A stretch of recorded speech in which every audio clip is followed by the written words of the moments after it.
Welcome to the Roman Roads podcast. I'm Roman. I'm Rhodes. And this is episode 15. Welcome to the show. Remember, Seinfeld does not own slap bass. No, he does not. Episode 15. 15. 15th. Oh, yeah, you were saying you saw something in the news recently that you were grossly offended about and just could not stand for. I wasn't really grossly offended, but it was an interesting topic. And I think I want to talk about adaptations, movie adaptations, because there's a whole bunch of new movies coming out. Just wanted to get your point of view on it. Real quick, too. So we kind of agreed before the show. An adaptation is the exact same thing as a reboot. It's just a different terminology for it. Reboot and adaptation, yeah, would probably There go hand in hand. might be some differences, but enough for the most part. You can exchange the word. Reboot is the same thing as adaptation. I think a remake is probably something a little bit different, but we'll talk about that, all the details. Cool. Anyway, they're rebooting the Hellboy franchise.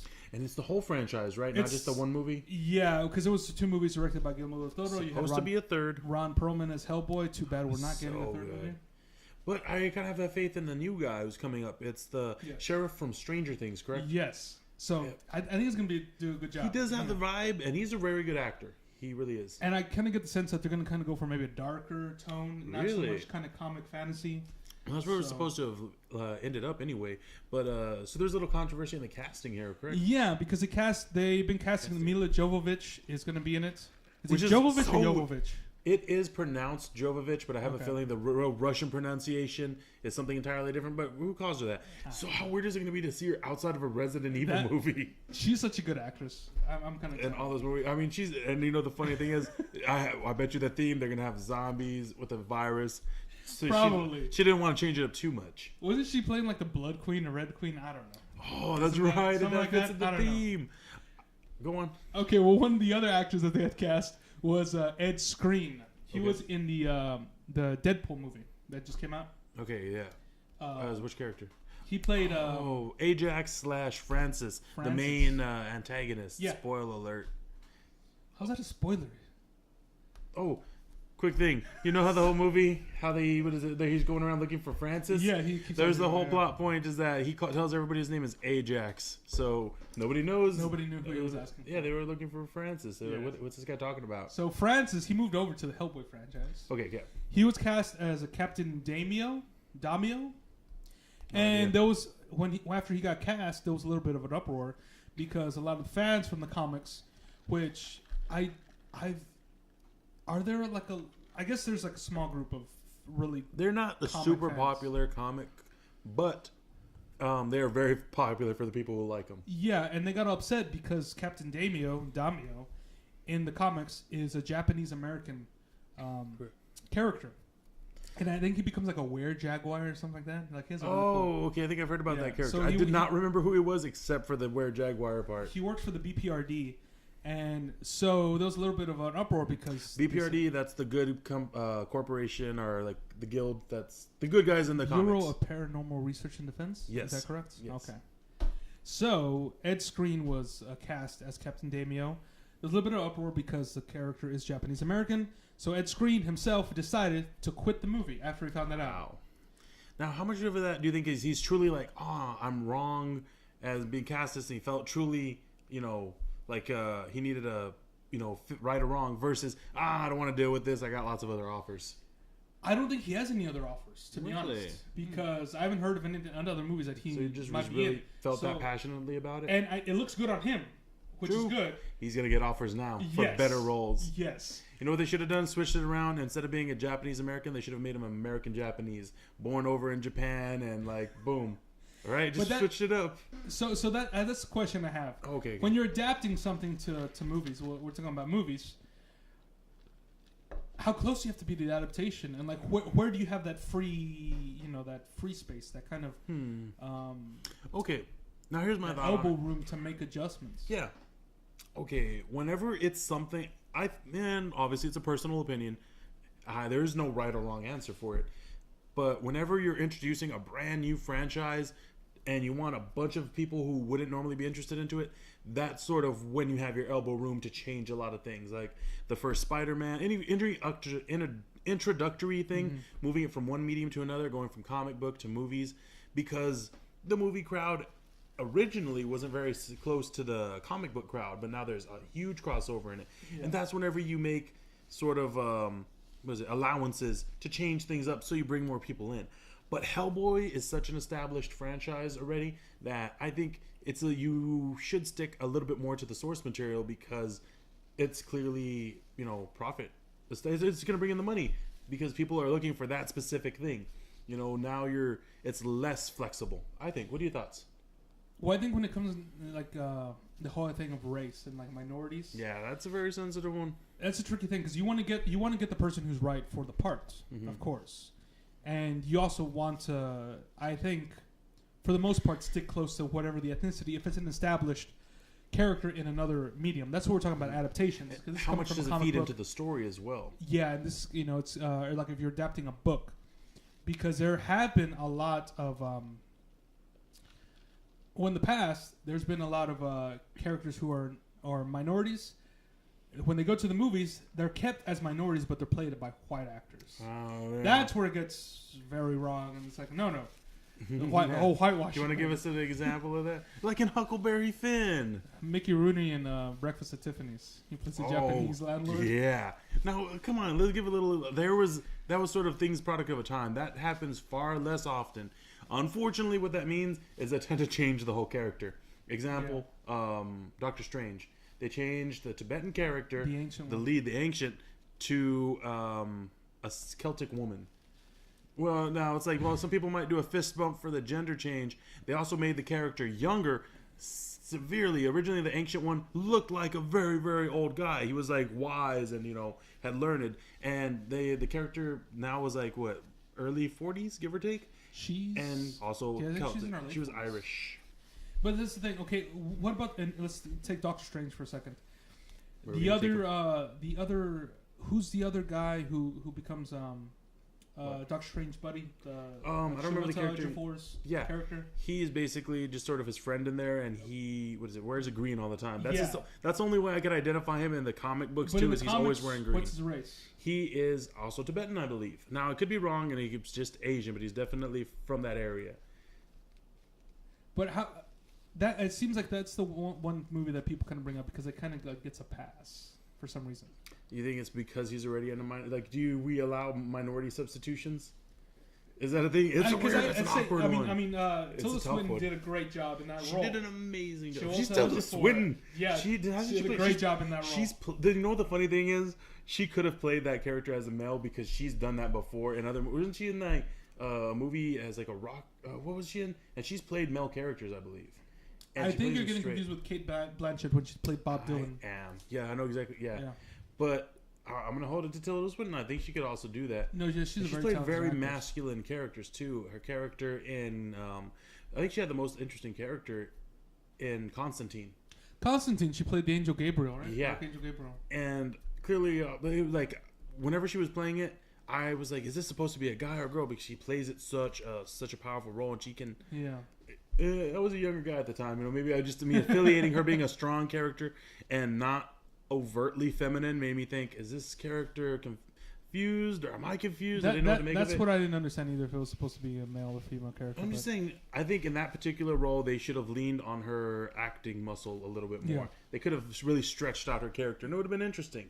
Get her to play an older character or a different gendered character. That would be cool, I thought. Well, they did not that. The point, though. Okay, so going Cloud Atlas is another adaptation. The Wachowskis did Cloud Atlas based on a book. And the book, it was just different characters who were reincarnations of the same soul, basically. Mm-hmm. And it got reincarnated as, different races and genders. But they had they had 5-6 actors who then played every gender and every race. Yeah. And some of it got iffy when it got to the minority characters. Very true. What's his name? The British actor. They had him in basically Yellowface playing a Korean. Very. And both the other guy from the Matrix. What's his name? Elrond. I keep forgetting his name. Wait, which guy was in the Matrix? Oh yeah. Well, who else? Was Agent. That's what I thought you were talking about. Him and then the other British guy. Which one? Wait, he was also in the Matrix though. Oh no, just the British guy. Okay, I know what you're talking about then. Yeah. I don't know how much I want to put it on. Like the makeup was just really bad, but here's the thing: that was written into the book that it was the same character. So you're only allowed That is a perfect example of the exception to the rule. Cloud Atlas. Well, because they did it's have written in there. they did have a Korean actress portray a Caucasian woman, and then they also had wasn't it a Caucasian man? A Caucasian man play a Caucasian woman, and then they had Halle Berry. Doesn't she play like also a Korean or? I don't remember Halle Berry, but I remember the Korean actress was a butler at the hotel whenever they was getting shot. Yes, she had like a 10-second thing. Yes. She made a surprised face, and my brain was like glitch. It took me a while to really realize that because they had them sort of subtly. A lot of them were just sort of in the background. Yeah. But I thought like I said, man, that story is totally different. That one is almost a bad example to bring into it because it's so weird. Watch the movie for some weirdness. Well, one beautiful. It's a beautiful one movie. adaptation I'm familiar with pretty familiar with the original, and then the recent adaptation is Death Note that just came out on Netflix. Yeah, have you seen it? Have not seen the recent Netflix adaptation. Have watched the anime, so read the manga, and watched the made-for-TV special. Okay, so made-for-TV in Japan. Okay, so the Netflix adaptation remake, it's because Death Note is a Japanese manga. Yeah. It was a Japanese anime with Japanese characters. So this remake is for an American audience, and it's an American cast. Did not know that. But cool. They do. The crazy thing is, okay, so L is the main character. Yes. In the original, he's a Japanese young man. Mm-hmm. He's played by a Caucasian actor. Also, in the original, he's actually British. What? Yes, his character is British. He was adopted from a British orphanage, and actually, there's that's the whole thing. A lot of the characters in the manga are Anglo of varying nationalities. But for the made-for-TV movie, they just made them Japanese because it's filmed in Japan. That detail, it's so subtle because here's the thing: Japan and America sort of give each other a bit of a heavy pass on that because Japan is a first world country and they have like their own. They kind of don't care as much. Yeah. Whenever they were making the Ghost in the Shell movie and they were talking about whitewashing with Scarlett Johansson. Another reason I was trying to recast it in my mind. Scarlett, yeah, and her character is, clearly American. They talked about they want to maybe CGI make her look Asian. The thing is, I believe they even had in the manga that her character, is a robot body, and she was designed specifically to look a little bit more Americanized. But the Japanese didn't care. They said, yeah, she fits the character. And then a bunch of people asked them, well, like, don't you feel like this is whitewashing? And they're like, nah, this should matter about the actress. And a lot of people are going to come to watch her. They were totally cool with it in Japan.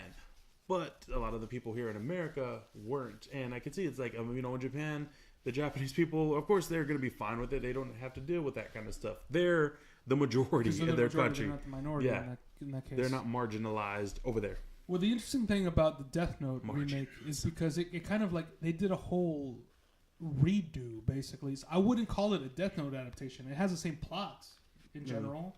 There's a Death Note, and you write the names. Inspiration or kind of. They got Ryuk, which is the Shinigami. Is that Shinigami? Yeah, it means death god in Japanese. Yeah, they got him perfect. I have to say. Oh yeah, they got cast him as William Dafoe, right? William Dafoe. Oh, yeah, and it's a practical effect too. Oh. So I need to watch it just for Ryuk. Too bad he's not in the movie enough. But I think I said the name wrong of the other character. It's Light. In the original, it's Light Yagami. It's his name. This one is Light Turner or something. Caucasian guy. Is it set in America too? Yes. Well, I guess that makes sense. And then L, who's the freelance detective, right? Who's like hunting down Light after he. Well, basically, for those of you who don't, he's a Sherlock Holmes of the whole thing. Yeah. For those of you who don't know what Death Note's about, the Shinigami, Death God, brings Light a Death Note, which is a notebook. You write anybody's name in it, and you kill them, basically. Yeah. I just had a quick revelation. Yes. Death Note is a Japanese adaptation of Sherlock Holmes and Moriarty's story told from the point of view of a young Moriarty. My God, he's even trying to change the world through subtle manipulation and. Well, that's where the Netflix series failed. Ooh. No, that's where that was an important point. That was an important. The whole cat and mouse thing, it didn't work. It didn't work. Nice. But the interesting thing was L is now played by an African American actor. Wow. And he does a pretty good job. Yep. The whole thing is it doesn't flesh it out, the whole story, as much as the manga did. Because it's how long was the manga? The manga went on for a while. It wasn't super long. I want to say it was. Well, the main thing is, they had the whole story wrapped up on the show. I want to say like in 3 or 4 seasons, and they didn't use any filler stuff like extra things where they're just sort of dancing around and doing random things. Yeah, and the made for TV series was only like 3 episodes, so it was like That's 3 the live hours, action the one. live action one, Okay. and that one was super condensed. And I thought this was going to be a series, so I imagine turning it into one movie. Yeah, this is the thing. This remake, this adaptation I'm gonna look up was how just long one movie, it was. and it felt like a extended pilot for a TV show.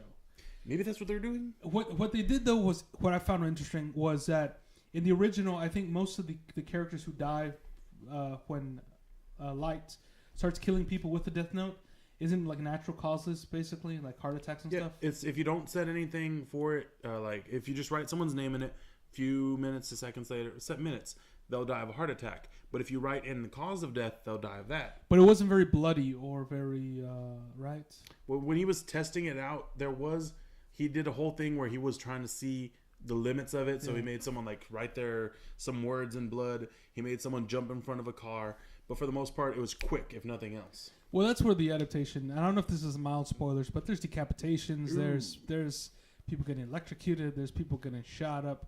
It's a bloody, Americanized though. yeah, bloody fest, and they curse up a storm. You guys want to take a little break? It's running along better. I believe we can do that. Do we tie up? Let's hit a pause there real quick. It is the We'll be right back. Americanized. Well, keep in mind, it's the Americanized version. Yeah. Yeah.